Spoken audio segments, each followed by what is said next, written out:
E aí, meus queridos, tudo bem com vocês? Se você investe nas ações do Itaú, Banco do Brasil, Santander e Banco Bradesco e está preocupado com esse quebra-quebra que está rolando nos Estados Unidos ou na Europa, com o caso do Credit Suisse, um banco suíço precisando ser socorrido pelo governo, fica aqui porque esse vídeo é para você. No vídeo de hoje a gente vai olhar alguns indicadores que as ações bancárias aqui do Brasil vêm apresentando com base nos seus resultados do passado. A gente vai olhar os índices de Basileia e índices de imobilização que essas ações estão apresentando. Esses índices eles servem para nos trazer uma tranquilidade maior em relação à saúde financeira dessas instituições. E depois da gente dar uma olhada nesses indicadores gerais, a gente vai conseguir ter uma maior percepção se o risco é muito grande ou se talvez, por enquanto, esteja tranquilo investir nessas ações de segmento bancário.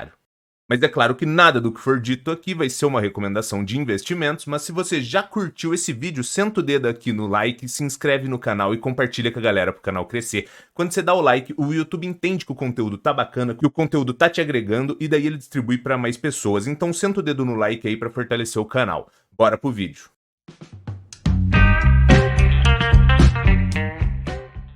Antes da gente começar, vamos fazer uma introdução, porque às vezes o investidor ele tá aqui no Brasil e ele pensa, pô, não tô nem aí com esse quebra-quebra aí de banco nos Estados Unidos, banco na Europa, isso daí não vai me impactar, eu tô aqui no Brasil. Só que existe uma coisa que chama um efeito dominó. O que que acontece? Às vezes um banco quebra. Aí tem uma empresa que tinha conta naquele banco. Ela às vezes não consegue acessar aquela grana. E essa empresa tem funcionários e esses funcionários têm dívidas. Você concorda que existe uma interligação econômica em todo esse sistema. E conforme um player, caso ele seja muito relevante, ele quebre, ele começa a fazer um efeito dominó em escala, porque daí ele vai quebrando aqui e as pessoas que tinham contas ali nele também não vão conseguindo acessar seus recursos e vão quebrando, não conseguem pagar também funcionários ou dívidas. Isso tudo faz um efeito em escala que vai atrapalhando o fluxo financeiro de forma global. Mas é claro que a proporção desse evento é conforme a relevância do banco. Se o banco não tiver uma relevância no sistema global muito forte, esse efeito não acaba ocorrendo de uma forma muito forte. Porém, se ele for um banco extremamente relevante, como por exemplo o Credit Suisse, isso pode impactar de uma forma diferente. E o segundo ponto é o seguinte, às vezes o banco ele é rentável, ele é lucrativo. A gente pode olhar ao longo desse vídeo e vai ter uma percepção melhor sobre os resultados deles. Porém, o fato dele ser lucrativo não significa que ele não possa quebrar, porque às vezes as notícias conseguem fazer um banco saudável vir à falência. É por isso que a gente tem que tomar muito cuidado, porque às vezes ocorre uma corrida bancária, as pessoas tentando resgatar seus recursos por conta de medo, às vezes é apenas medo por conta das notícias e não um fato real. Isso tudo em escala poderia gerar uma quebra de um banco saudável. Porque como que um banco ganha grana? Ele pega a nossa grana ali das pessoas que investem nele, ele pega uma taxa de, por exemplo, 5, 10% e ele repassa por 30, 40, 50, 120%. Dando um exemplo, é claro que as taxas não são essas, mas ele pega um recurso a uma taxa menor e empresta a uma taxa maior. O ganho dele fica entre essa margem aqui.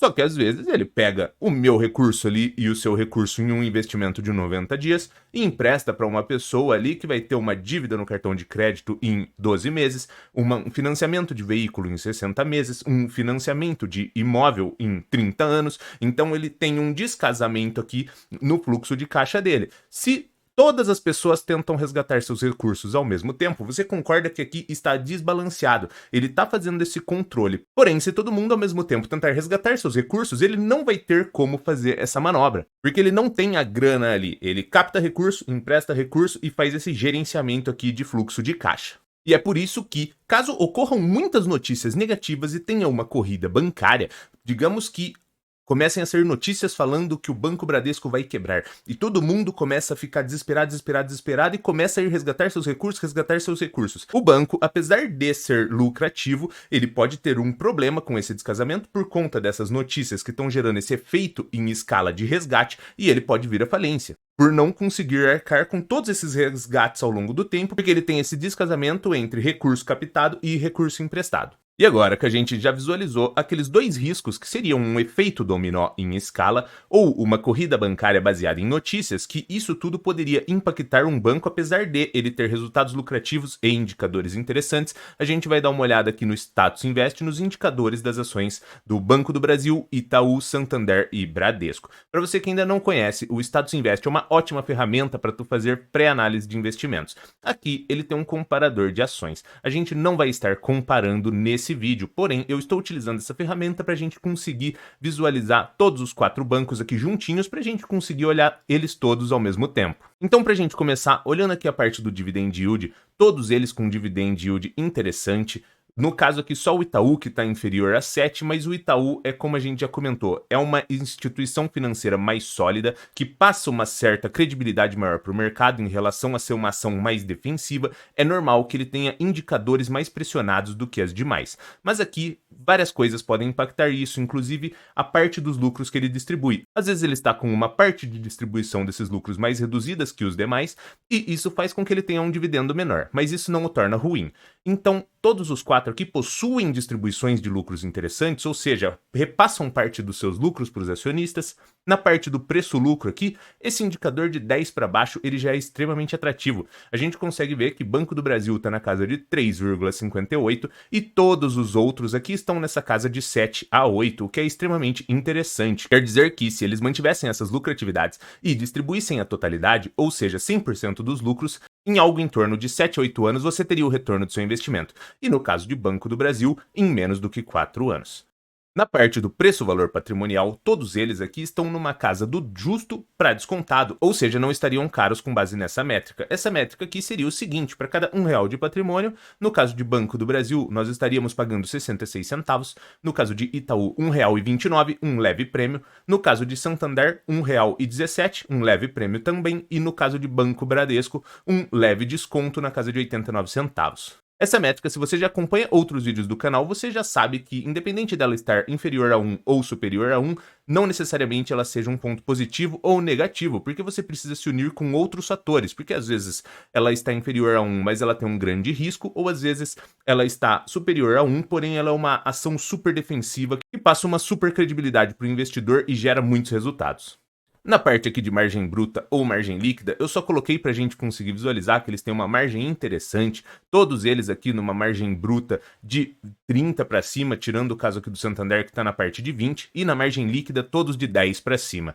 A parte de ROI, também todos com ROI acima de 13, aqui o Banco do Brasil e o Banco Itaú acabam ficando um pouco melhores, e todos eles estão com crescimento tanto em receita quanto em lucratividade nos últimos 5 anos, que a gente consegue visualizar aqui no CAGR deles. Ou seja, até o momento deu para perceber o seguinte: com base nos resultados do passado e nos indicadores, todas as ações acabam estando interessantes, umas mais descontadas do que outras, porém todas com resultados atrativos em relação a dividendo, em relação a preço-lucro, todas estão trazendo lucratividades recorrentes e com aumentos de lucratividades ao longo do tempo. Isso já é positivo porque nos mostra essa saúde financeira, mas é bom a gente sempre lembrar daquele detalhe que notícias têm a capacidade de destruir um banco apesar dele ser lucrativo, então é por isso que a gente tem que tomar muito cuidado com as notícias que a gente emite ou compartilha. E agora a gente está no site do Banco Central para acompanhar o índice de Basileia e índice de imobilização. Aqui você precisa entender apenas o seguinte: o índice de Basileia, quanto maior, melhor.